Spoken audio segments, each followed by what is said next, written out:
வணக்கம் ஃப்ரெண்ட்ஸ். இன்னைக்கு நம்ம இந்த வீடியோவில் லா ஆஃப் கிரைம்ஸ் அப்படிங்கிற சப்ஜெக்டில் இருக்க ரொம்ப முக்கியமான ஒரு டாப்பிக்கான ப்ரைவேட் டிஃபென்ஸ் அதான் பார்க்க போகிறோம். பிஎன்எஸ் 2023 செக்ஷன் 34 44 வரைக்கும் இந்த ப்ரைவேட் டிஃபென்ஸை பற்றி கொடுத்துருக்காங்க. இப்போது இந்த ப்ரைவேட் டிஃபென்ஸ் அப்படின்னா என்ன, அதில் என்னென்ன செக்ஷனில் எந்த மாதிரியான டீட்டெயிலெலாம் கொடுத்துருக்காங்க, இந்த ப்ரைவேட் டிஃபென்ஸை நம்ம எப்படிலாம் பயன்படுத்தணும், எந்தெந்த சூழ்நிலையில் பயன்படுத்தணும் அப்படிங்கிறத இந்த வீடியோவில் ரொம்ப டீட்டெயிலாக பார்ப்போம். நீங்கள் ஒரு லா ஸ்டூடெண்ட் அப்படின்னா மறக்காமல் நம்ம சேனலை சப்ஸ்கிரைப் பண்ணிக்கோங்க. நம்ம சேனலில் தொடர்ந்து லா சப்ஜெக்ட் சம்மந்தப்பட்ட வீடியோஸ் அப்லோட் பண்ணிட்டு வரோம். வாங்க வீடியோக்குள்ளே போகலாம்.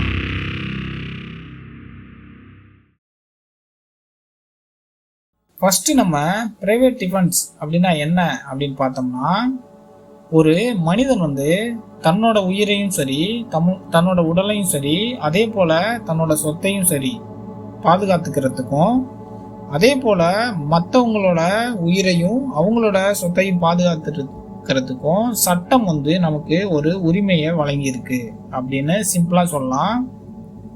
அதாவது நம்மளோட உயிருக்கு நேரடியாக ஆபத்து ஏற்படும் பொழுதும் சரி, நம்ம அருகில் இருக்கிற நபருக்கு அவரோட உயிருக்கு நேரடியாக ஆபத்து ஏற்படும் பொழுதும் சரி, இல்லை நம்மளோட சொத்திற்கோ இல்லை நம்மளோட அருகில் இருக்கும் நபரோட சொத்திற்கோ வேறு ஒரு நபரோட சொத்திற்கோ ஒரு ஆபத்து ஏற்படும் பொழுது உடனடியாக நமக்கு ஒரு பாதுகாப்பு அப்படிங்கிறது தேவைப்படுச்சு அப்படின்னா நம்ம ஒரு குறிப்பிட்ட வகையான டிஃபென்ஸை யூஸ் பண்ணலாம். அதாவது ஒரு ஃபோர்ஸை யூஸ் பண்ணி நம்ம அந்த ஆபத்திலிருந்து தற்காத்து கொள்றதுக்காக சட்டம் நமக்கு வழங்கியிருக்கிற ஒரு விஷயந்தான் நம்ம ப்ரைவேட் டிஃபென்ஸ் அப்படின்னு சொல்லுவோம். இப்போது இந்த ப்ரைவேட் டிஃபென்ஸ் பிஎன்எஸ் செக்ஷனில் 34 44 வரைக்கும் சொல்லியிருக்காங்க. முதல்ல நம்ம இந்த பிஎன்எஸ் செக்ஷன் 34 என்ன சொல்லியிருக்காங்க அப்படின்னு பார்த்தோம்னா, ப்ரைவேட் டிஃபென்ஸ் அப்படின்னா என்ன அப்படின்னு சொல்லியிருக்காங்க. இதில் என்ன சொல்லியிருக்காங்கன்னா, ஒரு மனிதன் தன்னை பாதுகாத்துக்கிறதுக்கும் சரி, தன்னோட சொத்தை பாதுகாத்துக்கிறதுக்கும் சரி விரும்புகிறாரு அப்படின்னா அது குற்றமாக கருதப்படாது. அவ்வாறு பாதுகாத்து இருக்கிறதுக்காக அவர் செய்யப்படுற அந்த செயல், அந்த தற்காப்பு செயல் அப்படிங்கிறது நியாயமான முறையில் இருக்க வேண்டும், அதே மாதிரி மிதமானதாக இருக்கணும் அப்படின்னு சொல்லியிருப்பாங்க. இங்கே நியாயமானது அப்படின்னா என்ன சொல்லுவாங்கன்னா, இப்போது உதாரணமாக ஒரு திருடன் உங்களுடைய மொபைலை பறிக்கிறதுக்காக ட்ரை பண்ணுறாரு அப்படின்னு பார்த்தோன்னா, இப்போது அவர் கையில் ஒரு கத்தியை வச்சுக்கிட்டு மிரட்டுறாரு உங்களை, நான் நீங்கள் இந்த மொபைலை கொடுக்கலன்னா கத்தியால் குத்திரும் அப்படின்னு சொல்கிறோம் அப்படின்னா, நீங்கள் அந்த திருடனை தள்ளி விட்டுட்டு அந்த இடத்துல தப்பிச்சு ஓடுறீங்க அப்படின்னா அது ஒரு அந்த தள்ளி விடுற அந்த செயல் ஒரு டிஃபென்ஸாக பார்க்கப்படும். இல்லை நீங்கள் ஒரு குச்சியை வச்சு அந்த நபரை ஒரு கட்டையை எடுத்தோ அடித்து அந்த இடத்துல நீங்கள் தப்பிச்சு ஓடுறீங்க அப்படின்னா இதுதான் நம்ம ரீசனபிள் ஃபோர்ஸ் அப்படின்னு சொல்லுவோம். அவர் கத்தியை வச்சு உங்களை குத்த வராமல் நீங்களே அவரோட கத்தியை வாங்கி திரும்ப நீங்கள் அவரை குத்துறதுக்காக ட்ரை பண்ணுறீங்க அப்படின்னா அதை நம்ம ப்ரைவேட் டிஃபென்ஸாக கருத மாட்டோம். அங்கே நம்ம நியாயமான ஒரு தற்காப்பை பயன்படுத்தலை, அதற்கு மாறாக நம்ம அங்கே ஒரு எக்ஸ்ட்ரீமான ஒரு ஃபோர்ஸை பயன்படுத்துகிறோம் அப்படின்னு அர்த்தமாயிரும். ஸோ அந்த செக்ஷன் 34 என்ன சொல்லியிருப்பாங்கன்னா, ஒரு மனிதன் தன்னுடைய சொத்தையும் அதே போல் பிறருடைய சொத்தையும் தன்னோட உயிரையும் பிறரோட உயிரையும் பாதுகாத்துக்கிறதுக்காக சட்டம் அவனுக்கு வழங்கியிருக்கிற அதிகாரத்தை பற்றி சொல்லியிருப்பாங்க. அப்படி அந்த பாதுகாத்துக்கிற அந்த ஃபோர்ஸ் ரீசனபுளாக இருக்கணும் அப்படின்னு சொல்லியிருப்பாங்க. அடுத்ததாக செக்ஷன் 35 என்ன சொல்லியிருப்பாங்க அப்படின்னா, அந்த தன்னுடைய உடலையும் சொத்தையும் பாதுகாத்து இருக்கிறதுக்காக அந்த உரிமையை பற்றி டீட்டெயிலாக சொல்லியிருப்பாங்க. இதில் இருக்கிற முக்கியமான எசென்சியல்லாம் என்ன அப்படின்னு பார்த்தோம்னா, நம்ம நம்மளுடைய உயிரையும் சரி பிறருடைய உயிரையும் சரி காப்பாற்றலாம். அது மட்டும் இல்லாமல் நம்மளுடைய சொத்து, அதாவது அது அசையும் சொத்தாகவும் இருக்கலாம், அசையாத சொத்தாகவும் இருக்கலாம். அதாவது வீடு, கடைகள், நம்மளுடைய பைக், மொபைல், அந்த மாதிரி எந்த ஒரு பொருளையும் பாதுகாத்துக்கிறதுக்கு நம்ம ஒரு ஃபோர்ஸை பயன்படுத்தலாம், ரீசனபிள் ஃபோர்ஸை பயன்படுத்தலாம் அப்படின்னு சொல்லியிருப்பாங்க. இதே செக்ஷனில் என்ன சொல்லியிருப்பாங்கன்னா, முக்கியமாக நம்ம அந்த ஃபோர்ஸை பயன்படுத்துறது அப்படிங்கிறது எக்ஸ்ட்ரீம் ஃபோர்ஸாக இருக்கக்கூடாது அப்படின்னு சொல்லியிருப்பாங்க. நம்ம அந்த ஃபோர்ஸை ரீசனபிள் ஃபோர்ஸாக மட்டும்தான் யூஸ் பண்ணணும் அப்படின்னு சொல்லியிருப்பாங்க. இதற்கு ஒரு முக்கியமான உதாரணம் என்ன அப்படின்னா, ஒரு திருடன் உங்கள் வீட்டில் உங்களுடைய ஒரு லேப்டாப்பை எடுக்கிறதுக்கு ட்ரை பண்ணுறாரு அப்படின்னா அவரை நீங்கள் ஒரு அறையில் பூட்டி வச்சுட்டு நீங்கள் காவல்துறைக்கு தகவல் சொல்லி அவரை வந்து காவல்துறையோட ஒப்படைச்சிட்டீங்க அப்படின்னா அது வந்து ஒரு ரீசனபிள் ஃபோர்ஸ் அப்படின்னு நம்ம சொல்லுவோம். அதே நேரத்தில் நீங்கள் அந்த நபரை ஒரு கட்டையால் அடித்து பயங்கரமாக அவருக்கு கடுமையான காயத்தை ஏற்படுத்திடுறீங்க. அப்படி இருக்கும் பொழுது அது வந்து அதிகப்படியான ஃபோர்ஸை வந்து நம்ம பயன்படுத்துகிறதா ஆகிரும். இங்கே இந்த ப்ரைவேட் டிஃபென்ஸ் அப்படிங்கிற ஒரு டிஃபென்ஸை வந்து நம்ம யூஸ் பண்ண முடியாமல் போயிடும். அடுத்ததாக இந்த செக்ஷன் 36 என்ன சொல்லியிருப்பாங்கன்னா, இந்த ப்ரைவேட் டிஃபென்ஸை வந்து ஒரு மனநிலை பாதிக்கப்பட்ட ஒரு நபர் மேலேயோ அல்லது ஒரு குழந்தை மேலேயோ அல்லது ஒரு போதையில் இருக்கிற ஒரு நபர் மேலேயும் நம்ம பயன்படுத்தும் பொழுது அது எந்த அளவுக்கு ப்ரைவேட் டிஃபென்ஸாக வந்து நம்ம அதை யூஸ் பண்ணலாம் அப்படிங்கிறத இந்த செக்ஷன் 36 வந்து சொல்லியிருப்பாங்க. நம்மளுடைய ப்ரைவேட் டிஃபென்ஸை வந்து அந்த மனநிலை பாதிக்கப்பட்டவர் மேலேயும் சரி, ஒரு குழந்தையின் மேலேயும் சரி, மது போதையில் இருக்கிற ஒரு நபர் மேலேயும் நம்ம பயன்படுத்தலாம். அவங்க வந்து நம்மளை எந்த ஒரு சூழ்நிலையில் நம்மளோட உயிருக்கும் சரி உடைமைக்கும் சரி ஒரு பாதுகாப்பு இல்லாத ஒரு சூழ்நிலை ஏற்படும் பொழுது அவங்க மேலே நம்ம ரீசனபுளான ஒரு ஃபோர்ஸை வந்து பயன்படுத்தலாம். ஆனால் அதே நேரத்தில் நம்ம அவங்கள தவிர்க்கலாம் அப்படிங்கிற ஒரு சூழ்நிலை இருந்துச்சு அப்படின்னா, இப்போ ஒரு மனநிலை பாதிக்கப்பட்ட ஒரு நபர் வந்து ஒரு கத்தி எடுத்து குத்த வர்றாரு உங்களை அப்படின்னா, நீங்கள் அங்கேருந்து தப்பிச்சு ஓடிடலாம் அப்படிங்கிற ஒரு சூழ்நிலை இருக்கும் பொழுது நீங்கள் அங்கேருந்து தப்பிச்சு ஓடுறது தான் வந்து ஃபஸ்ட்டு வந்து நீங்கள் மேற்கொள்ளணும். நீங்கள் அங்கேருந்து வெளியே தப்பிச்சு போகவே முடியாத ஒரு சூழ்நிலை ஏற்பட்டால் மட்டும்தான் நீங்கள் அதற்கான ஃபோர்ஸை வந்து பயன்படுத்துறதுக்கு இந்த செக்ஷன் 36 வந்து அனுமதி இருக்கு. அடுத்ததாக பிஎன்எஸ் செக்ஷன் 37 என்ன சொல்லியிருப்பாங்க அப்படின்னா, இப்போது இந்த ப்ரைவேட் டிஃபென்ஸ் அப்படிங்கிறது எப்போ வந்து நம்ம பயன்படுத்த முடியாது, இந்த ப்ரைவேட் டிஃபென்ஸை நம்ம எப்போ வந்து பயன்படுத்த முடியாது அப்படிங்கிறத ரொம்ப தெளிவாக எக்ஸ்பிளைன் பண்ணியிருப்பாங்க. அதில் என்ன சொல்லியிருப்பாங்க அப்படின்னா, ஒரு ஸ்டேட்டுக்கு எகென்ஸ்டாக ஒரு சட்டத்திற்கு உட்பட்டு ஒரு விஷயத்தை செய்யும் பொழுது நம்ம அங்கே ப்ரைவேட் டிஃபென்ஸ் அப்படிங்கிற ஒரு விஷயத்தை பயன்படுத்த முடியாது.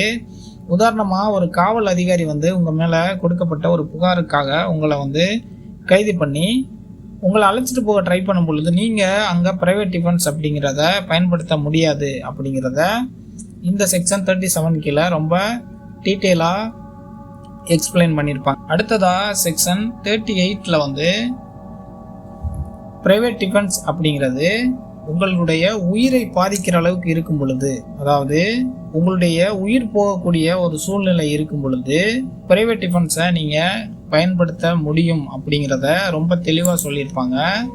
அதாவது உங்களுடைய உயிரை பாதுகாத்துக்கிறதுக்காக நீங்கள் இந்த டிஃபென்ஸை பயன்படுத்தலாம். இதில் இருக்கிற முக்கியமான எசென்சியல்லாம் என்ன அப்படின்னா, உங்களுடைய உயிருக்கு ஆபத்து ஏற்படணும் அப்படிங்கிறது நீங்கள் அந்த எதிரியை வந்து கொலை செய்கிற அளவுக்கு எக்ஸ்ட்ரீமான ஒரு ஃபோர்ஸை வந்து பயன்படுத்தலாம் அப்படின்னு சொல்லியிருப்பாங்க. ஆனால் நீங்கள் நியாயப்படி அந்த கொலையை தவிர்த்திருக்கலாம் அப்படிங்கிற ஒரு சூழ்நிலை இருந்துச்சு, இல்லை நீங்கள் இன்டென்ஷனலாக அவரை கொலை பண்ணணும் அப்படிங்கிற நோக்கத்தோட அவரை கொல்றீங்க அப்படின்னா அங்கே அந்த ப்ரைவேட் டிஃபென்ஸ் அப்படிங்கிறது நம்ம பயன்படுத்த முடியாது. இதில் ஒரு முக்கியமான உதாரணம் என்ன அப்படின்னு பார்த்தோம்னா, ஒரு திருடன் வந்து என்ன பண்ணுறாருன்னா கத்தியோட உங்களை பயங்கரமாக தாக்குறதுக்கு ட்ரை பண்ணுறாரு. நீங்கள் அங்கேருந்து தப்பிச்சு ஓட ட்ரை பண்ணியும் அவர் தொடர்ந்து வந்து உங்களை வந்து தாக்கி அந்த கத்தியால் வந்து தாக்க வர்றாரு. அப்போது உங்களுடைய உயிர் போகிற ஒரு சூழ்நிலை ஏற்படுது, உங்கள் உயிருக்கு ஒரு ஆபத்து ஏற்படுது அப்படிங்கிறது உங்களுக்கு நல்லா தெரியுது. அந்த சூழ்நிலையில் நீங்கள் வேறு வழியே இல்லாமல் அந்த கத்தியை அவரிடமிருந்து பறித்து நீங்கள் அவரை அந்த கத்தியால் குத்துறீங்க அப்படின்னா அங்கே உங்களுடைய உயிரை பாதுகாத்துக்கிறதுக்காக நீங்கள் அவ்வாறு குத்துற அந்த செயல் அப்படிங்கிறது ஒரு ப்ரைவேட் டிஃபென்ஸாக கருதப்படும். ஆனால் அதே நேரத்தில் நீங்கள் அந்த சூழ்நிலையில் உங்களுடைய உயிர் போகிற மாதிரியான சூழ்நிலையில் தான் நீங்கள் அந்த ப்ரைவேட் டிஃபென்ஸை பயன்படுத்தினீங்க அப்படிங்கிறத நிரூபிக்க வேண்டிய அந்த சுமை, அந்த பர்டன் ஆஃப் ப்ரூஃப் வந்து உங்கள் மேலே தான் முழுக்க இருக்கும். அடுத்ததாக செக்ஷன் 39 என்ன சொல்லியிருப்பாங்க அப்படின்னா, ஒரு ப்ரைவேட் டிஃபென்ஸ் வந்து உயிர் போகாத அளவிற்கு சாதாரணமாக நீங்கள் வந்து ஒரு ஃபோர்ஸை யூஸ் பண்ணுறீங்க, அதை பற்றி டீட்டெயிலாக எக்ஸ்பிளைன் பண்ணியிருப்பாங்க. இந்த செக்ஷன் 39 பொறுத்த வரைக்கும் உங்களுடைய உயிருக்கு நேரடியாக ஆபத்து இல்லை அப்படிங்கிற சூழ்நிலையில் நீங்கள் ஒரு ஃபோர்ஸை பயன்படுத்துகிறீங்க அப்படின்னா அது இந்த செக்ஷன் 39 கீழே வரும். அடுத்ததாக செக்ஷன் 40 பொறுத்த வரைக்கும் இந்த ப்ரைவேட் டிஃபென்ஸ் அப்படிங்கிறது எப்பொழுது தொடங்கும், அது எப்பொழுது முடிவுக்கு வரும் அப்படிங்கிறதுக்கு ரொம்ப டீட்டெயிலான ஒரு எக்ஸ்பிளனேஷன் கொடுத்துருப்பாங்க. அதாவது ஒரு நபர் வந்து உங்களை தாக்க முனைகிறாரு அப்படின்னா உங்கள் மனசில் ஒரு அச்சுறுத்தல் உருவாகிற அந்த சூழ்நிலையில் இருந்து நீங்கள் ப்ரைவேட் டிஃபென்ஸை பயன்படுத்த தொடங்கலாம் அப்படின்னு சொல்லியிருப்பாங்க. அதே நேரத்தில் அந்த நபர் வந்து உங்களை தாக்கிட்டு அங்கேருந்து ஓடிடுறாரு அப்படின்னா நீங்கள் துரத்தி போய் அந்த நபரை பிடிச்சி தாக்கலாமா அப்படின்னா அங்கே அது முடியாது. எப்போ வந்து அந்த நபர் வந்து அந்த அச்சுறுத்தலை கைவிட்டுறாரோ அப்போவே அந்த ப்ரைவேட் டிஃபென்ஸை நீங்கள் பயன்படுத்த முடியாமல் போயிடும். அதாவது அந்த ப்ரைவேட் டிஃபென்ஸ் வந்து ஒரு முடிவுக்கு வந்துடும் அப்படின்னு சொல்லலாம். ஒரு நபர் வந்து கத்தியால் அவரை தாக்குறதுக்காக முயற்சி செய்கிறாரு. அப்போது அந்த சதீஷுங்கிற அந்த நபர் வந்து அந்த தாக்க முனைகிற அந்த நபரை பிடிச்சி கீழே தள்ளி விட்டுறாரு. இது வந்து ஒரு ப்ரைவேட் டிஃபென்ஸாக வந்து நம்ம கருதுவோம். அப்போது அந்த நபர் வந்து கீழே விழுந்த அந்த நபர் வந்து எந்திரிச்சு ஓடிட்டு இருக்கும் பொழுது இந்த சதீஷ் அப்படிங்கிற நபர் அவரை பின்னாடியே துரத்தி போயிட்டு அடிக்கிறாரு அப்படின்னா அது வந்து ஒரு மிகப்பெரிய குற்றமாக வந்து மாறுறதுக்கு வாய்ப்பு இருக்குது. இங்கே நம்ம சொன்ன மாதிரி அவருக்கு உயிருக்கு அச்சுறுத்தல் ஏற்படும் பொழுது அந்த ப்ரைவேட் டிஃபென்ஸ் வந்து அவர் யூஸ் பண்ணலாம். ஆனால் அங்கே உயிருக்கு அச்சுறுத்தல் எதுவுமே ஏற்படாத பொழுது அந்த உயிருக்கான அச்சுறுத்தல் முடிவு ஆன பிறகு அவர் அந்த ப்ரைவேட் டிஃபென்ஸை பயன்படுத்த முடியாது. அடுத்ததாக செக்ஷன் 41ல் உங்களுடைய சொத்திற்கு நம்ம இது வரைக்கும் ஒரு தனிப்பட்ட நபருடைய உயிருக்கு வந்து பார்த்தோம். இப்போ ஒரு நபருடைய சொத்திற்கு ஒரு ஆபத்து ஏற்படுதுன்னா அப்போ வந்து தற்காப்பு வந்து பயன்படுத்தலாம் அப்படிங்கிறத இந்த செக்ஷன் வந்து 41ல் வந்து சொல்லியிருப்பாங்க. நம்மளுடைய வீடு, நிலம், பொருட்கள் போன்ற சொத்துக்கள் மீது கொள்ளையர்கள் வந்து ஒரு தீ வைக்கிறாங்க, அந்த சொத்தை அழிக்கிறாங்க அப்படின்னா நீங்கள் அந்த நபர்களுக்கு எதிராக ஒரு வன்முறையை வந்து நீங்கள் பயன்படுத்தலாம் அப்படின்னு சொல்லியிருப்பாங்க. அந்த வன்முறை வந்து வேற வழியே இல்லாத பட்சத்தில் அந்த நபர்களை கொலை பண்ணுறதுக்கு கூட உங்களுக்கு அந்த அப்படி கையாளப்படுற அந்த வன்முறையில் எக்ஸ்ட்ரீம் ஃபோர்ஸையும் பயன்படுத்தலாம் அப்படிங்கிறத அந்த செக்ஷன் 41ல் சொல்லியிருப்பாங்க. அடுத்ததா இந்த சொத்திற்கு உயிரிழப்பு ஏற்படாத அளவுக்கு, அதாவது ரீசனபிளாக ஃபோர்ஸை யூஸ் பண்ணுறது எப்படி அப்படிங்கிறத இந்த செக்ஷன் 42ல் வந்து மென்ஷன் பண்ணியிருப்பாங்க. அதாவது உங்கள் சொத்துக்கு ஒரு எக்ஸ்ட்ரீம் ஹார்ம் இருக்காது. அதாவது உங்கள் சொத்தை வந்து ஒரு நபர் வந்து அழிக்கிறதுக்கு ட்ரை பண்ண மாட்டார். அப்படி இருக்கும் பொழுது நீங்கள் ஒரு ரீசனபிளான ஃபோர்ஸை யூஸ் பண்ணணும் அப்படிங்கிறத அந்த செக்ஷன் 42ல் வந்து சொல்லியிருப்பாங்க. ஒரு திருடர் வந்து ஒரு நபரோட கடைக்குள்ள வந்து ஒரு சில பொருட்களை திருடுறாரு அப்படின்னா அவரை அந்த நபர் பிடிச்சி கட்டி வச்சு போலீஸில் ஒப்படைக்கலாம். இது ரீசனபிள் ஃபோர்ஸ் அப்படின்னு நம்ம சொல்லலாம். அடுத்ததாக இந்த ப்ரைவேட் டிஃபென்ஸு ப்ராப்பர்ட்டிக்கு எகென்ஸ்டாக உள்ளது எப்போ ஸ்டார்ட் ஆகி எப்போ முடியுது அப்படின்னா நம்ம ஆல்ரெடி பார்த்த மாதிரி அந்த நபர் வந்து அந்த வீட்டுக்குள்ளே நுழையும் பொழுது வந்து அது ஸ்டார்ட் ஆகுது.